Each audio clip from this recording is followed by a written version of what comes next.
I am still part of the feast community, but I used to be a feast builder myself. That was way back in 2015, 14, 15, until I told Brother Bo, I think I want to become a priest. So he allowed me. I entered the seminary in 2016. I studied, graduated philosophy and theology, and just 8 months ago, I was ordained a priest by the grace of God. Amen. At matagal nang nasa novena to God's love ko ang magmisa sa feast conference. Amen. Konting ano lang yon, pasakalye. And so I'm so overjoyed and overwhelmed with this experience. And it's a beautiful theme that we have this year. Together. Everybody say, together. Together. Pagkasabi sa katabi mo, magkasama tayo. And it's the word together will always bring us a sort of joy because we are doing things together, side by side. And the first thing that probably would come to your mind is pantay-pantay, sama-sama, walang iwanan. Is that true? Yeah. Diba? But the interesting thing about today, and this I realized when I was praying about the gospel, we are celebrating Christ the King. Sige nga, pag sinabing King, Hari, what do you imagine? You'd probably imagine a throne or somebody who is up there, somebody who is leading us from the front. So parang sabi ko, ano kaya yung koneksyon nung leader sa together? Is there a connection between togetherness and leadership? Well, there is a beautiful connection because these two words are not opposite one another. They are actually complementary. Only true leadership can inspire true togetherness. Kapag mabuti ang isang leader, nagkakaisa ang pamayanan, ang community. Tama o tama? Tama. Kaya kapag may fake na leader, fake din ang unity. True leadership inspires true togetherness. And so the message for today, which I would like to propose as a reflection, is hold the tension. Hold the tension. Leaders usually would be in front, on top, but I'd like to propose this image, that leadership from the center. Leadership has to be in the middle of the tensions of life. Kung tinatakasan natin ang tensyon ng buhay, or kung kinokontrol natin ang tensyon ng buhay, that is not true leadership. Leadership has to be in the middle of everything. And it's so beautiful in our readings for today. Jesus led from the middle. He held the tension.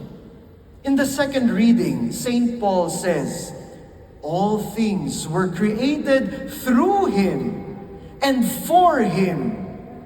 He, Jesus Christ, is before all things, and in Him all things hold together. Ibig sabihin, kapag mawala si Jesus, lahat tayo magugunaw. And that is what Jesus is doing. He was holding the tension. He is holding us despite the tensions of our lives. What else? In our gospel, here we see that the kingship of Jesus is not on a throne, but on a cross. And look at the literary style of St. Luke. Sabi ni St. Luke in the gospel, the rulers and the soldiers jeered at Jesus. So they were looking up to Jesus. So Jesus was above, there was tension from below. And then, above Jesus, there was an inscription of mockery saying, King of the Jews. Again, tension. There was tension from above.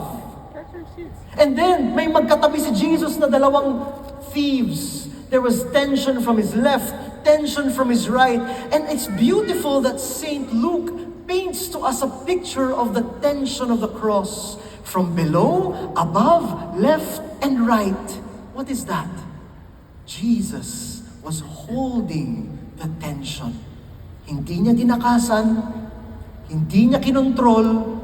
He was there in the middle of everything. And that is the invitation for all of us, my dear friends.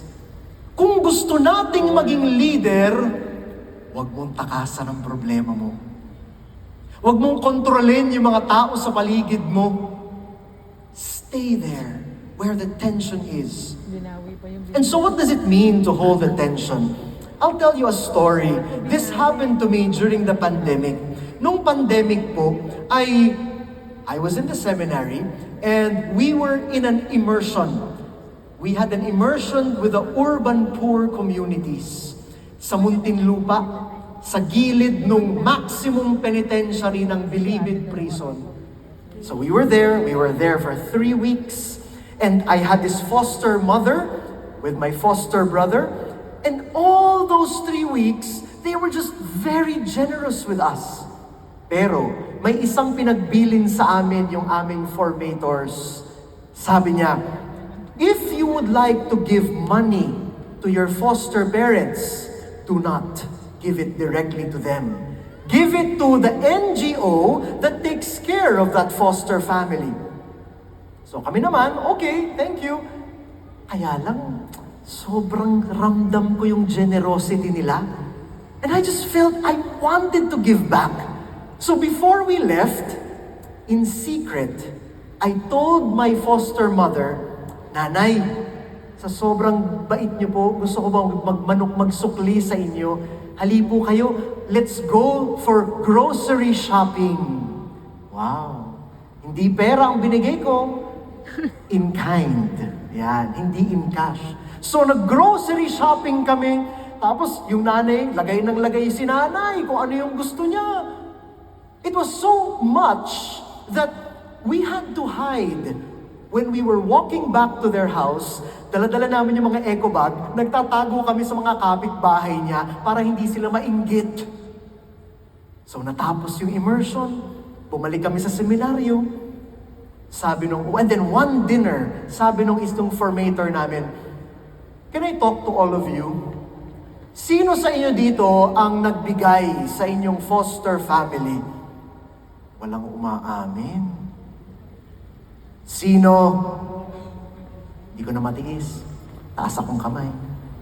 Anong binigay mo? Father, grocery po.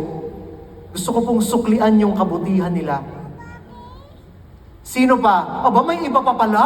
Nagbigay din ng grocery. And so, he was, really mad at that point. Why? Because sabi niya, pinagbilinan ko kayo. Do not give grocery items or cash. You know why? Because somebody texted him from the NGO that was taking care of their families. And he said, ilang taon po naming sinisikap that community becomes united. But because of your grocery items, nagkaroon ng inggitan, tampuhan, galit, watak-watak na po sila.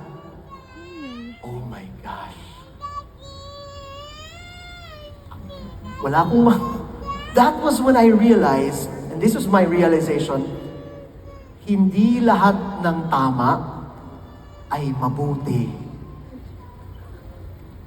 Hindi lahat ng tama ay mabuti. Not all things that are right are good. They can be two good things, but there has to be one better thing. And I did not stand in that tension.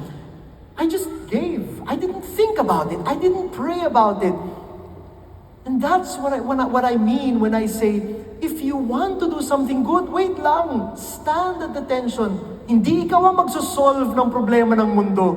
You are not Superman or Superwoman. You are not God. Stay in the tension.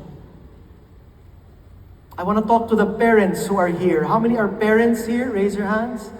Thank you. Put your hands down. My dear parents, many parents would come to me, say, Father, yung anak ko po, hindi ko po alam ang gagawin ko. Hindi na siya nagsisimba, hindi na siya nagko-communion, tapos meron pa siyang partner na kinakasama. Ang dami na po. Ang feeling ko po, I'm a failed parent. Pinapagalitan ko po siya. Sabi ko, wait lang. Stand at the tension. Of course, I'm saying it this way to you now. Parents, you want the best for your children. You want to support them. Yes? You want to give them everything. But you also need to set them free. You have to make them make their own choices and mistakes. Mahirap yun, ha? But you stand there. Allow God to work. My dear young people, ilan sa inyo yung bata pa? Young youth people who are here, singles, youth, yan, thank you. Sige, iba nagtataas lang kami kahit hindi naman kabataan.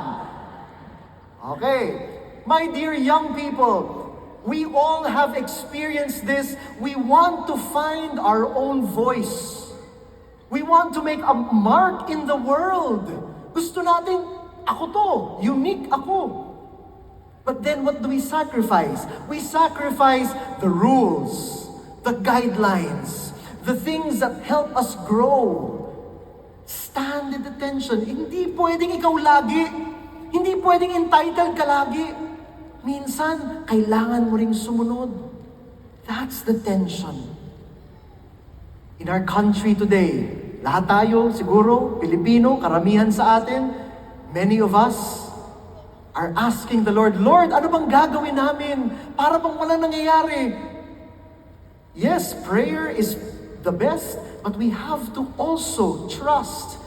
We will stay here, do good, do whatever we need, stand in the tension. And so, I'd like to end by sharing with you what my formator told me before I graduated. Sabi niya, priests are always in the tension. And I'm sharing this with you because priests have to be detached from the world but immersed in the world. Paano yun?